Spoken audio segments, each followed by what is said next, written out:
Il se trouve que j'ai un frère jumeau homozygote qui a déclenché cette maladie il y a plus de 20 ans. Et que pendant plus de 15 ans, j'ai été dans les groupes témoins sains dans toute la recherche médicale, lui étant malade et moi étant celui qui n'était pas malade. Donc dès que j'ai eu les premiers symptômes, j'ai su que je venais de changer de groupe témoin, du témoin sain au témoin malade.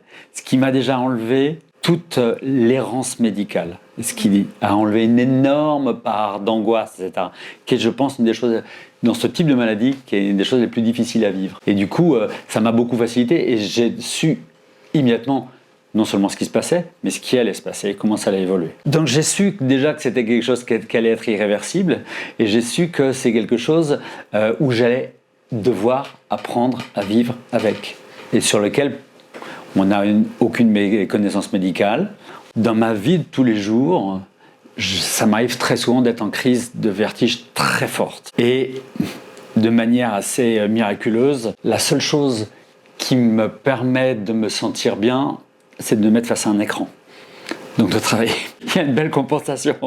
Et quand on m'a dit souvent, oh là là, mais Yannick, si t'es malade, c'est parce que tu travailles trop, mais repose-toi et tout. Non, mais c'est au contraire, de me concentrer. C'est visuel, c'est un rapport à l'espace. C'est donc voilà, d'avoir l'attention très concentrée me permet de faire abstraction des vertiges